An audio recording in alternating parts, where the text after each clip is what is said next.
तो मेरे श्री सतगुरु महाराज की आवाज बड़ी कम आ रही है।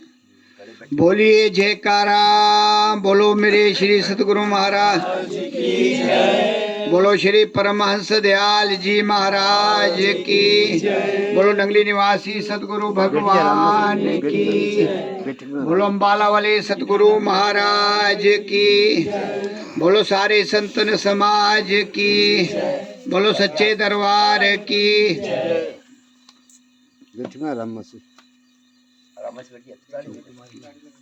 सत्यम बोधमयम न रोममलम प्रत्यक्षमेव सर्वेश्वरम रत्नैर्मण्डित शीर्ष शुभ्रमुक्तम श्वेतांबरे शोभितम मुक्तामाल्यविभूषितं च हृदयं सिंहासने संस्थितं भक्तानां वरदं प्रसन्नवदनं श्री सतगुरुं नौम्यहम्, श्री सतगुरुं नौम्यहम्।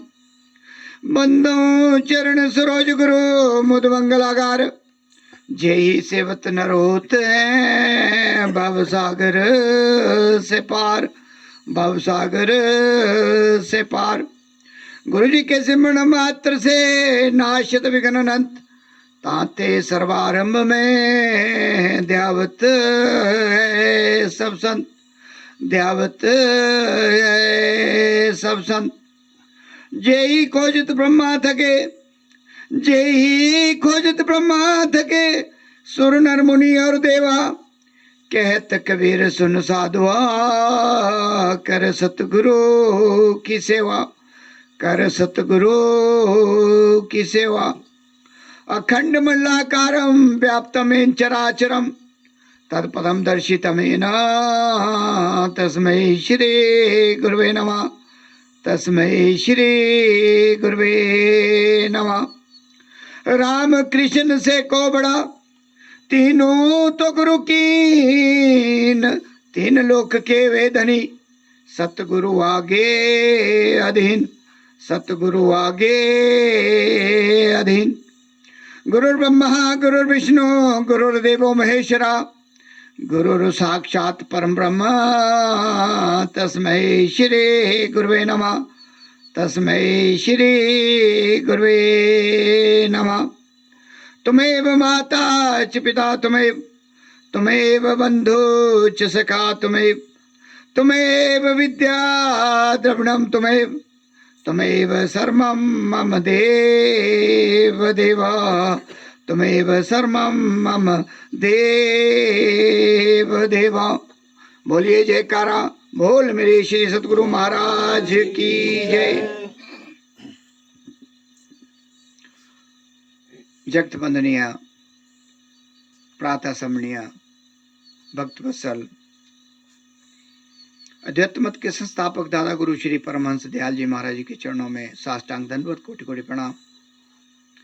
सभी के प्राण धार हृदय सम्राट प्रातः समरणीय पूर्ण पिता परमेश्वर नगली निवासी सतगुरु भगवान जी के चरणों में साष्टांग दंडवत कोटि कोटि प्रणाम। अम्बाला वाले सतगुरु महाराज जी के चरणों में साष्टांग दंडवत कोटि कोटि प्रणाम। सारे संतन समाज को मेरा साष्टांग दंडवत कोटि कोटि प्रणाम। और यहाँ प्यारी प्यारी आई संगत, बच्चे, बुजुर्ग, माताएं, बहनें, हमारे परम पूजनीय श्री नंदलाल जी, भाई धनवर जी और बुजुर्गान, सभी के चरणों में सादर प्रणाम और प्यार भरा जय सच्चिदानंद जी। ये सुलखनी घड़ियाँ हमारे जीवन में हम चाहते हैं बार बार आती रहें। जैसे आप जानते हैं, अभी भजन के माध्यम से बहुत सी चीज़ें सामने आई कि जीवन हमारा बहुत छोटा है, सांसें हमारी गिनकर मिली हुई हैं और हम बड़े सौभाग्यशाली हैं कि बीच बीच में हमारे को सत्संग मिल रहा है। जो असली कमाई हमारी हो रही है धीरे धीरे, अगर हम सही ढंग से अपने जीवन को चलाएं तो मेरे ख्याल से तो स्वर्ग यहीं है। और जो हमारा असली घर है ये तो सारा जितना भी संसार का हम जितना मर्जी अरब खरब कितना भी कर लें, ये सारा जो है यहाँ का यहीं रहेगा। और जो असली कमाई है वो सत्संग है। थोड़ी देर गुरु महाराज की चरण शरण में बैठना है, जहाँ सभी की हाजिरी लगती है, सभी देवी देवता यहाँ होते हैं। ऊपर से आजकल श्राद्ध चल रहे हैं। श्राद्ध का मतलब है श्रद्धा, हमारे बुजुर्गों के प्रति श्रद्धा। और जो सच्चे मन से ये कार्य करता है उन्हें आशीर्वाद के रूप में बहुत कुछ मिलता है। जो हमारे घर में कई प्रॉब्लमें आती हैं वो भी इससे दूर होती हैं। और साथ में जो बच्चों के संस्कार है उन्हें भी मिलते हैं अगर हम बुजुर्गों को याद करते हैं बहाने से, क्योंकि उन्हीं के लगाए हुए पौधे हैं। और अगर वो ना होते तो हम नहीं होते। इसी तरह संसार चलता है। पहले गुरु माता पिता, दूसरे हमारे कुल देवता, तीसरे हमारे कुल पुरोहित, चौथे हमारे पढ़ाने वाले, पांचवें हमारे को प्रोफेशन देने वाले, छठे हमारे को रास्ता देने वाले, और सातवें स्थान पे आते हैं सदगुरु महाराज जी। और ये किसी किसी को मिलते हैं। मैंने काफ़ी खोज की, गुरु सबको मिल जाएंगे। इसमें संसार में 34 लाख गुरु हैं। लेकिन फिर वही बात आ जाती है कि एक है 5वीं पास, एक है 10वीं पास, एक है 12वीं पास, एक है MA, एक है M.Ed, एक है PhD, और कुछ है उससे भी ऊपर जो लगातार कंटिन्यू करते हैं। कुछ ऐसे भी हैं जो लगातार कई PhD करते हैं, हर सब्जेक्ट नया नया सब्जेक्ट ढूंढते हैं। तो हमने इस बात को समझना है, जो जो जहाँ जहाँ जुड़े हैं, जिस जिस मिशन से जुड़े हैं, उन्हें भी अपने आप से ही ये प्रश्न करना है कि क्या हमारा मार्ग सही चल रहा है। जो हम नाम रूपी जो पार्समनी हमने प्राप्त किए हैं, क्या हमें वह सही दिशा और दशा हमारी चल रही है, इस बात को जानना है। सत्संग का मतलब ही यह है कि हमें सत्य को जानना है, सत्य का ज्ञान। और जब हमें सत्य का ज्ञान हो जाता है तो जिंदगी अपने आप, मैंने देखा है कि बड़ी स्मूथली चलती हैं। आप जितने मर्जी, हमारे जितने महापुरुष लोग कहते हैं कि आप ईमानदारी से खरबपति बन जाओ, कोई उसमें वो नहीं है कि आप नहीं कमाओ। लेकिन साथ में ध्यान रहे कि हम सही वो ऑनेस्टी से कमा रहे हैं या कि उल्टे सीधे काम करके। अगर हम उल्टे सीधे काम करके कमाते हैं तो हमें हिसाब किताब यहीं देना पड़ता है कि जैसे हमने बीजा खेत में, जैसे हमें फसल लगाई वैसी हमें मिलती हैं। इन चीज़ों का हमें जो है ये जो ज्ञान है उस सत्संग में मिलता है। और हमें सत्संग सोए हुए से जगाता है। सोना मतलब कि अगर हम गुरु महाराज जी का या भगवान का नाम नहीं लेते तो हम समझो सोए हुए हैं।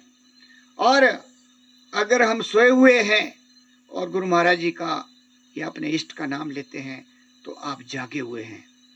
तो हमें हर समय जागृत अवस्था में रहना है, क्योंकि ये जो मनुष्य जीवन है ये बड़े दुर्लभ, बहुत कठिनाई से हमें मिला है, बहुत स्ट्रगल करके मिला है।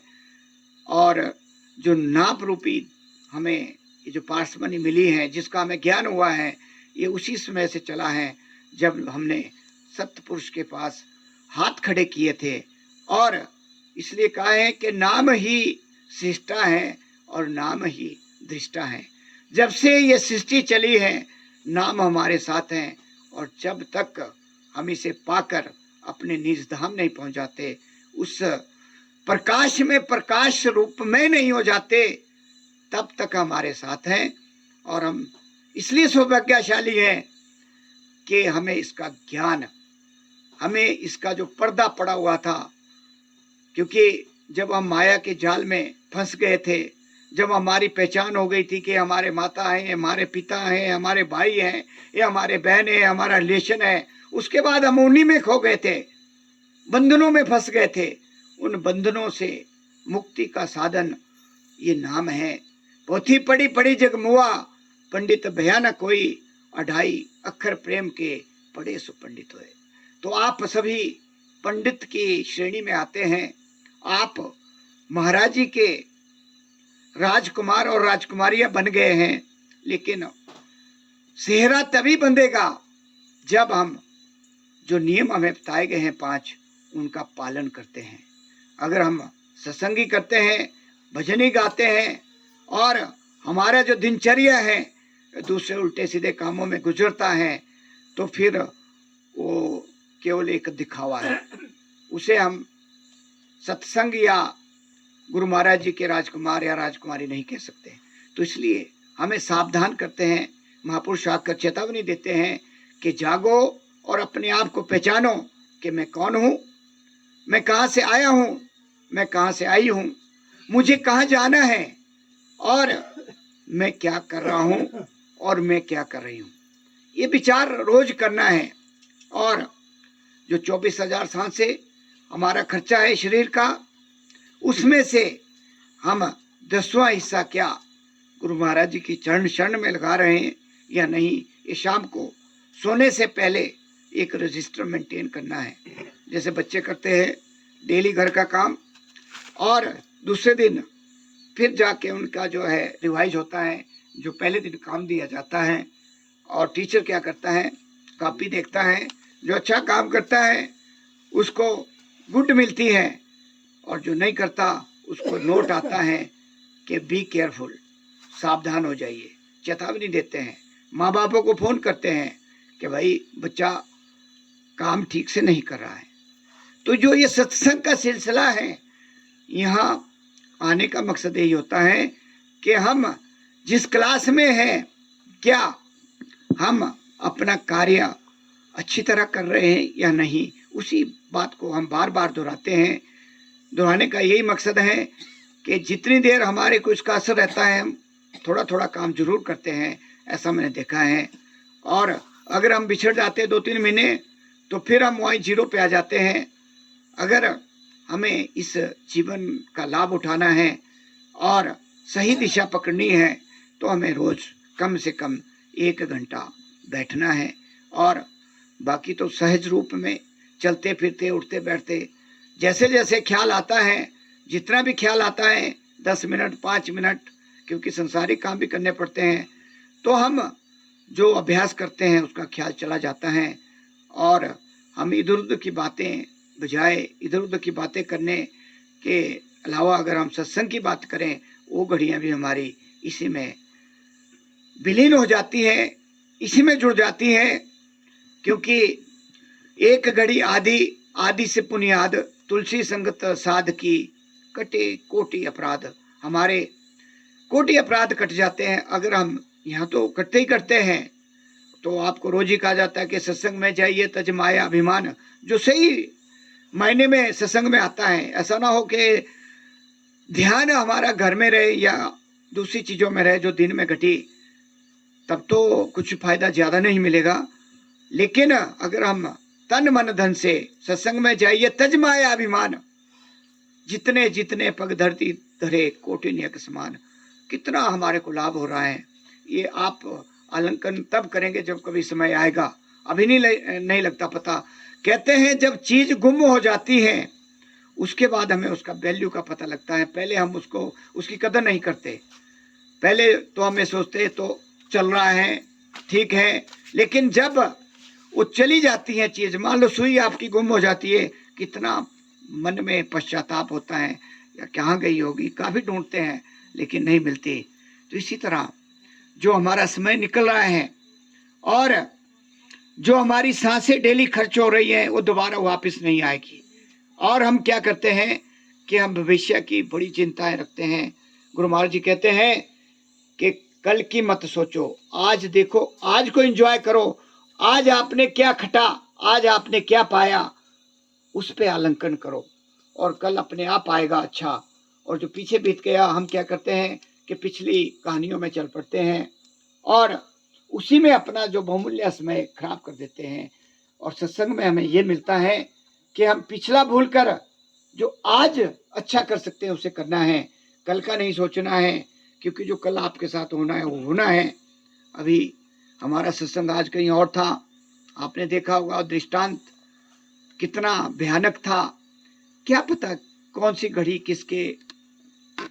किसके साथ ऐसी घटना घट जाए, कोई पता नहीं जीवन का। इसलिए हमें हर श्वास को लगाना है। एक में छोटा सा आत्म स्वरूप को जानने के लिए हमें क्या करना चाहिए, एक छोटा सा दृष्टांत आपको प्रस्तुत कर रहा हूं कि एक बार क्या हुआ कि एक गडरिया अपनी भेड़ बकरियों के साथ जंगल में जैसे चराने जाते हैं। आजकल तो नहीं, आगे सर्दियों में जैसे ऊपर से आते हैं सारे जो भेड़ बकरियों का धंधा करते हैं, उसी तरह एक जो गडरिया था वो अपनी भेड़ बकरियों के साथ जंगल में उनको चरा रहा था। अचानक एक शिकार करते हुए, हिरण का शिकार करते हुए एक शेरनी वहां से गुजरी और पीछे से कोई शिकारी भी था जो पीछा कर रहा था। वो गर्भवती थी शेरनी। तो हुआ क्या कि दौड़ते दौड़ते उसने एक बच्चे को जो है जन्म दिया, जो कहीं पीछे ही छूट गया। डरिया जा था उसके आसपास, वो बच्चा जो है गिर गया और शेरनी आगे भाग गई। तो होते होते क्या हुआ कि गडरिया ने उस बच्चे को गोद ले लिया और भेड़ बकरियों के साथ उसका पालन पोषण शुरू कर दिया। समय बीतता गया और वो अपने यौवन की तरफ बढ़ा, लेकिन जैसी चाहा वैसी रहा, जैसी संगत वैसी रंगत। जैसी हम संगत करते हैं, मान लो कि हम जुआरियों के साथ रहते हैं तो हम भी जुआरी बनेंगे, शराबियों के साथ रहेंगे हम भी शराबी बनेंगे।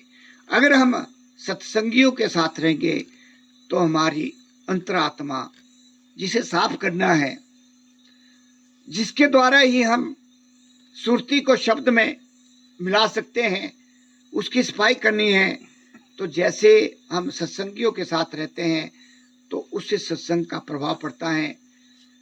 एक बार क्या हुआ कि एक बेचारा कोई सेठ कहीं जा रहा था, थक गया, पेड़ के नीचे बैठ गया। तो वहां टहनी से जो वो धूप थी वो छाया नहीं आ रही थी। तो एक हंस, बेचारा जो हंस होता है, उसने देखा ऊपर पेड़ में था बैठा हुआ कि इसको छांव नहीं हो रही है, नीचे बहुत थका हुआ है, पसीने पड़े हुए हैं। तो उसने क्या किया कि अपने पंख जो है पसार के उसको छांव देनी शुरू कर दी। तो अचानक एक कौवा आया। कौवे की प्रवृत्ति आप जानते हैं कि कैसी होती है, वो सारा उल्टा सीधा काम करता है। उसने क्या किया कि वहां आया हंस के पास और उसने बीट कर दी उस सेठ के ऊपर। और वो जाग उठा और देखा इधर उधर। उसके मन में बड़ा मतलब गुस्सा आया। गुस्सा आने से क्या हुआ कि उसने देखा कि बेचारा हंस ऊपर था। उसने सोचा कि इसने बीट की होगी, और जैसे ही उसने देखा कि पत्थर उठाया, उसको जोर से मारा और वो नीचे गिर गया। तो जब नीचे गिरा तो उसमें सांसें थी। वो बोला हंस उससे कि भाई मैं तो तेरे को छाया दे रहा था, तुझे मैं थक कर देख कर मैं तेरी हेल्प कर रहा था, लेकिन तूने मुझे ही पत्थर मार के मेरा जीवन समाप्त कर दिया। तो उसने, सेठ ने पूछा कि भाई मेरे ऊपर बीट। कहते एक कौवा चलते फिरते आया, उसने बीट की और उसको बड़ा पश्चाताप हुआ। तो उसने, सेठ ने कहा कि आपको जब कौवा वहां आया तो वहां से उड़ जाना चाहिए था, लेकिन संगति का असर, कहने का मतलब है कि जैसी संगति, उसकी थोड़ी सी मतलब गलती के पीछे, मतलब संगत करने का असर इतना हुआ कि उसको जान गंवानी पड़ी। तो इसी तरह हमें संगति का बड़ा प्रभाव पड़ता है। तो हुआ क्या कि शेरनी का बच्चा धीरे धीरे बड़ा हुआ। बकरियों और भेड़ों के बीच में चरते चरते उसने घास चरना शुरू किया, वही उसका जो है आहार बना। तो चलते चलते समय बीतता गया, काफी बड़ा हो गया, 5-7-10 साल निकल गए। तो एक दिन अचानक शेर वहां से गुजर रहा था। उसने देखा कि ये तो कितने शेर हैं, इतना बड़ा, और इन भेड़ बकरियों के बीच में घास चर रहा है। इसे अपना ज्ञान नहीं है कि मैं कौन हूं। तो उसने थोड़ा सा देखा कि जब थोड़ा सा वो सोए होंगे, गडरिया जैसे सो जाते थोड़ा रेस्ट करने, तो उसने उसकी तरफ इशारा किया, उसके नज़दीक आया कि भाई तू यहाँ क्या कर रहा है, ये तो भेड़ बकरियां हैं, ये तो तेरा आहार है और तू इन्हीं के बीच में घास चल रहा है। तो उसने कहा कि नहीं, मेरा आहार यही है, यहीं मैं बड़ा पला हूँ। कि नहीं भाई, तेरा शिकार है ये सारे और तू जो है इनके बीच में भेड़ू बना हुआ है। तो उसने क्या किया कि उसको कहा चल, कहते मेरे साथ, थोड़ा आगे एक तालाब था, वहां ले गया और उसमें उसको जो है उसका स्वरूप दर्शन कराया और जोर से दहाड़ा, जैसे चिंगारते हैं शेर। उसने कहा उसको, जो भिड्डू बना हुआ था, कि अपनी जुबान को खोलो और जोर से, जैसे मैंने आवाज निकाली वैसे ही आवाज निकालो। जब उसने अपना मुंह खोला, जोर से आवाज दी, तो सारा जो भेड़ बकरियां गडरियां सब भाग निकले वहां से। इतने जोर से उसने अपना जो, जैसे वो दहाड़ते हैं, दहाड़ दी, वो भाग निकले। और उसके बाद फिर उसको उसका जो है ज्ञान कराया कि तू कौन है और तेरा धंधा क्या है।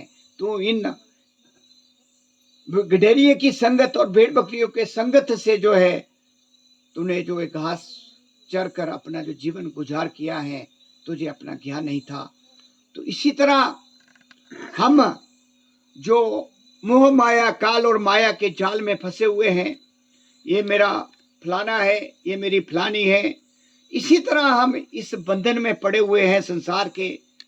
जो ये संसार रंगमंच है, जहां हमें एक विशेष रोल के लिए भेजा है कि हमने क्या करना है। जो शपथ हमने ली थी अपने पिता परमेश्वर के पास जब माँ के पेट में थे, उस शब्द को हम बिल्कुल भूल गए हैं और हमें अपना ज्ञान नहीं है कि ये शरीर हमें किस लिए मिला है।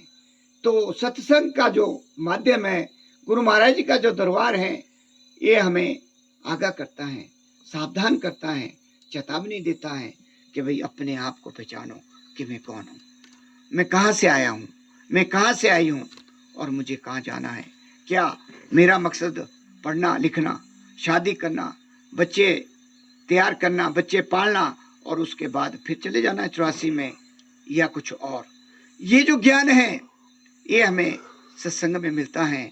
हम जितनी मर्जी पोथियां पढ़ लें, जितने मर्जी शास्त्र पढ़ लें, जितने मर्जी पाठ कर लें, जितने मर्जी तीर्थ व्रत कर लें, लेकिन अगर हमें अपना ज्ञान नहीं हुआ, अगर हमें अपने आप को नहीं जानेंगे, जैसे मैंने कहा कि नाम ही सृष्टा है, नाम ही दृष्टा है, नाम से ही हमारा ये जितने भी हमारे भोले शंकर हैं, हमारे जितने भी हरि हैं, या जितने विष्णु भगवान, ब्रह्मा विष्णु शिव माता, सभी इसी नाम का जाप करते हैं। ऐसा नहीं है कि जैसे कहा गया है कि भोले शंकर जी लेते हैं राम का नाम और राम जी लेते हैं भोले शंकर का नाम, या विष्णु जी लेते हैं उनका नाम। ऐसा नहीं है, यही नाम है और यही नाम हमारा जो हमें अपने निज धाम, अपने घर, जो हमारा असली घर है, पहुंचाएगा। आज नहीं तो अगले, अगले नहीं तो अगले, क्योंकि पहले जन्म भक्ति, दूसरे में सेवा, तीसरे में नाम और चौथे में निजधाम। ये हमारी गुरबाणी कहती हैं, गुरु नानक देव जी की वाणी से निकले हुए शब्द हैं कि जब हम नाम तक पहुंच गए एक बार, तो कम से कम अगर हम थोड़ा थोड़ा भी अभ्यास करेंगे तो चलो इस जन्म में नहीं तो अगले, और अगले नहीं तो अगले, कम से कम 4 जन्म में हमारा कार्य 100% हो जाएगा। और जब ऐसे दरबार में हम आ गए हैं, इन्होंने हमें शरण में ले लिया है, तो ये रास्ता खुद बताते हैं, लेकिन करना हमें पड़ेगा। क्योंकि अगर हम नहीं करेंगे, जैसे डॉक्टर ने दवाई लिख दी और हमने उसको संदुकड़ी में रख दिया, फिर बोलेंगे हम ठीक हो जाएंगे, तो ऐसा नहीं होगा। God helps those who helps themselves. अगर हम कार्य करेंगे, जैसे दिहाड़ी हम लगाते हैं, वो दिहाड़ी जिसके पास हम काम करते हैं वो पूरी सारा दिन काम कराता है, शाम को प्रोग्रेस देखता है, वो तभी देगा 700 800 900 1000 रुपये दिहाड़ी, वरना वो बोलेगा नहीं कल से आप आना बंद कर दो। तो इसी तरह ये जो गुरु महाराज जी का दरबार है, यहाँ हमें रोज जो शब्द लिए हाजिरी लगानी है और जो इन्होंने नियम बताए हैं उसको पूरा करना है। क्योंकि कहते हैं तुलसी बाबा के बड़े भाग्य मानुष तन पावा, सुर दुर्लभ सब ग्रंथि गावा, मोक्ष धाम कर द्वारा, सोही जेही जन उतर ही पारा। अगर हम इस दुर्लभ जीवन को पूरी तरह समर्पित करके तन मन धन से अगर गुरु महाराज की चरण शरण में लगाएंगे, जिसके लिए देवी देवता भी तरसते हैं, तो हमारा कार्य बड़ा सुलभ है। और इसके लिए ये देवता लोग भी तरसते हैं, क्योंकि इनके पास 90% पुण्य होते हैं। पुण्य क्या है, बार बार बताते हैं कि जितना भी हम संसार में बिना नाम के कार्य करते हैं, जितनी भक्ति हम करते हैं, जितने हम जाप करते हैं, क्योंकि इसका संविधान अलग है, लेकिन उसमें फिर हमारे को जो है उसी दौर से गुजरना पड़ता है। यमदूत आते हैं, ऊपर सभा लगती हैं, ऊपर फिर हमारा खाता खुलता है। अगर 90% अगर आपके वहाँ पुण्य होंगे तो आपको देव श्री मिलता है। बाद में हम ऊपर भोग कर फिर पत्थर के रूप में नीचे आते हैं और फिर फंस जाते हैं, और पल्ले तक ये सिलसिला हमारा चलता है। इसलिए हमें जैसे बताया गया है कि पिंड से अंड, अंड से ब्रह्मांड और ब्रह्मांड से सत्यलोक, ये 4 रास्ते पूरे करने हैं। यही बताया जाता है। जो हमारे व्यास के यहाँ श्रोतागण हैं उनको ये 5 विधियाँ अलग तरीके से बताई जाती हैं। तो हमारे को जो सीधा मिला हुआ है, सीधा सहज समाधि योग, तो हमें इसका पूरा पूरा लाभ उठाना है। तो गुरु महाराज जी का इतना ही संदेशा था। मैं सभी का धन्यवाद करते हुए कि आपने बड़े चाव से सुना, और साथ में यही मेरी हमेशा सबसे यही रहती है गुजारिश कि हम थोड़ा थोड़ा समय डेली निकालें। 24,700 में से अगर हम दशवांश निकालते हैं तो हमारा ग्राफ ऊपर की तरफ बढ़ेगा, आपका अंदर का जो मैल है साफ होगा, और हम अपने असली गोल की तरफ, जो गोल्डन अपॉर्चुनिटी मिली है, उसे अचीव करने की तरफ हम बढ़ेंगे। इन्हीं शब्दों के साथ मैं आप सभी का धन्यवाद करते हुए, और ख़ास करके हमारे नंदलाल भाई जी जो हर समय तत्पर रहते हैं। कल शाम को शायद इन्होंने मुझे बताया कि हमने उधर नहीं जाना है, क्योंकि मैंने मैसेज नहीं पढ़ा था। क्योंकि ये पहले निश्चित है कि जब तक हमारे पुण्य कर्मों का ग्राफ ऊपर नहीं जाता, वहाँ कुछ ना कुछ अड़चन आती है। वो चाहे घर में ले लेना,